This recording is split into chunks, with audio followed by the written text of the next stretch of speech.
Oh, okay, so back again. Cheers. I thought I'd bring my gin and tonic out with me. Juice of a couple of limes in here. Cleans the palate, they claim. So that's what I'm going to claim too.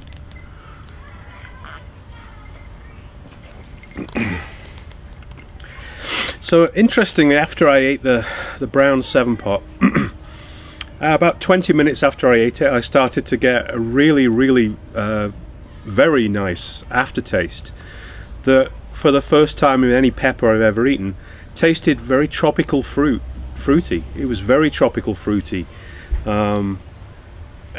It's a strange way to describe it, but that's definitely what it was. And it was probably one of the nicest aftertastes I've ever had from a pepper. You have to go through an awful lot to get there, and whether that aftertaste would follow if you used it in any kind of cooking, I doubt. But you never know. It might well be worth growing some of those and seeing what they're like in cooking. Maybe the cooking would bring out those tropical fruity flavors, and you'd make some really pretty damn good salsas and that kind of thing with, I don't know, mangoes and pineapples and the like. So anyway, well, back to the Douglah. So here's the Douglah. You see, it's not anywhere near as large as the other one, as the brown 7-pot. But it smells different. It smells similar, but kind of richer. There's almost a tobacco like aroma to it, actually. That sort of rich tobacco aroma that you get from the leaf. It smells a little like that, and it's, you know, the aroma is very nice. Now, I've eaten plenty of Douglahs, and I would put it in my top 3 for heat. So we'll see how this compares with the brown 7-pot I've just eaten, and maybe my tolerance is up today, maybe not. Here we go.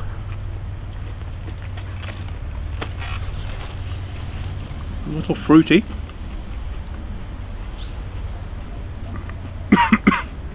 Quite juicy too.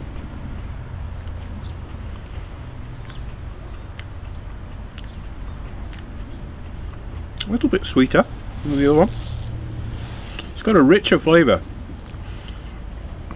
I can sort of feel that undercurrent, slight undercurrent of tobacco now that I've sort of put a name to that aroma. And now it's starting to get really bitter, just like Douglahs do. Yeah, it's pretty bitter right now. Much more bitter than the brown 7-pot. The flavour's nicer. Well, let's see how the heat is. It's taken a while to come on.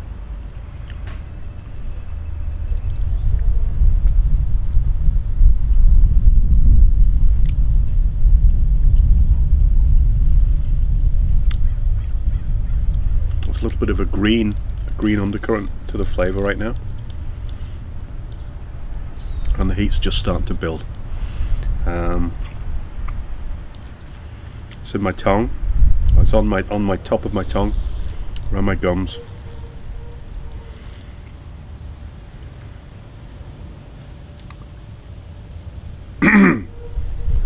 It's not gone to the back of my throat yet. It's really coming on strong now. Oh.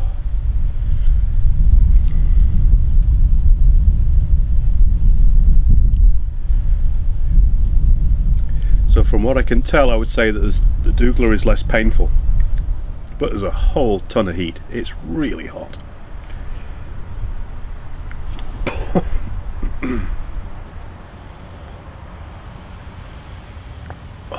And the burn is different. Very much a lot of throat burn and pain in the throat with the 7-pot brown. This one, it's more on my tongue, on the surface of my tongue, around the back of my tongue, underneath, around the edges. But it's just, feels as though it's just starting to go to the back of my throat. It's just sort of rippling down my tongue, for want of a better expression.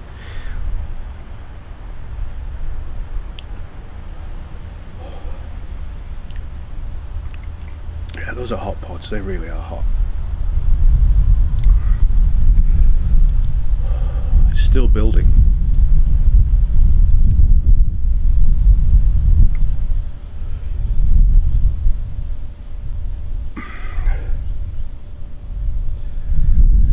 Again, lots of drill, not as much as the brown 7-pot though. And I still have a little bit of flavour going on. And I think, from what I can tell just for myself, for my own description, it's the more painful that these peppers are on my tongue, the less flavour, it just kills the flavour dead. Whereas this one is extremely hot, but it's not really blitzing my tongue like the 7-pot did. It's not as painful, and I still have the flavour to a small extent. Oh. Yeah, I think it's just about peaking now. It still hasn't really gone to the back of my throat. It's much more tongue burn, mouth burn.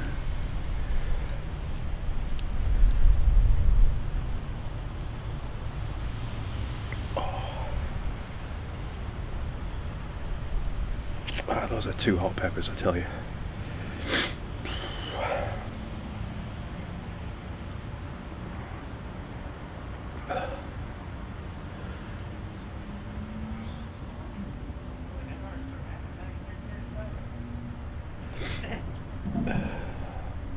Not crying as much with this one as I did with the brown 7-pot. I'm certainly sweating a great deal.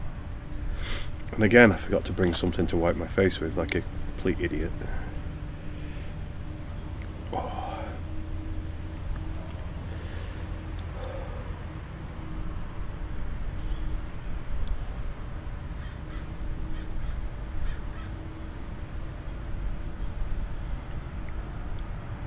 Can't really talk. It's nowhere near as painful as a brown 7-pot. Nowhere near.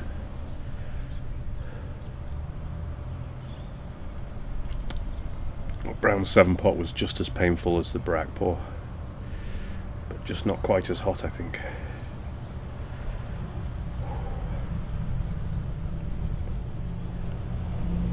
Yeah, definitely on the way down now.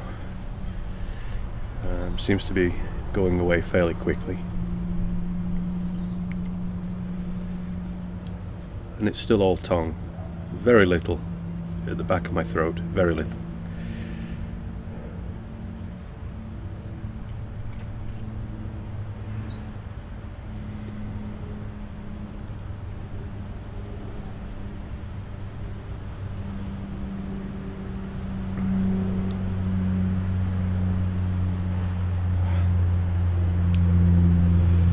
Yeah, so it's going away quite quickly. Hotter but not as painful, I would say.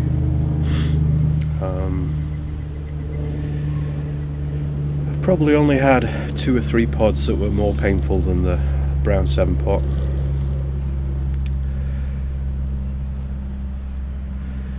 And probably the one that's hotter would be the brain strain. Red brain strains are, for me, extremely hot, but not as painful. And I would say the Douglah Butch Tea cross that I had, the brown one, is the hottest and the most painful. But the red Douglah Butch Tea cross had a much better flavour.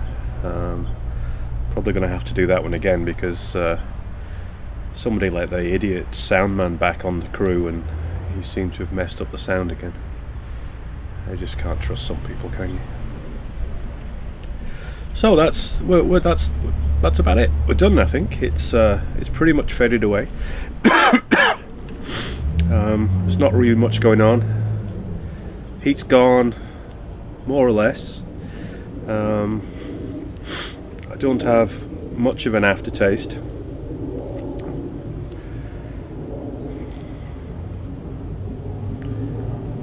That was an interesting comparison between those two. It'd be interesting to see a Douglah that was about the same size as one of those brown 7-pots and see what that would do to me.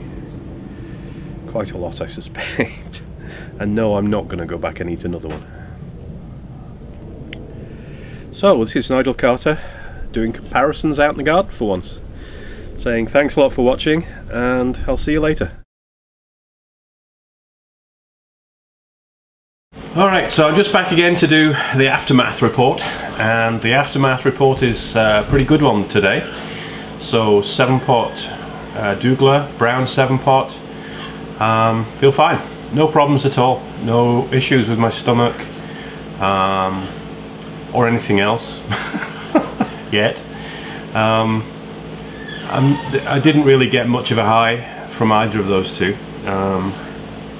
The initial endorphin rush was only small and not a problem, or not an issue at all actually. So surprisingly, after eating those two ridiculously hot peppers, I feel fine, and that's always a good thing. So I guess there is no aftermath report. Well, okay. So this is Nigel Carter saying thanks a lot for watching, and we'll see you soon.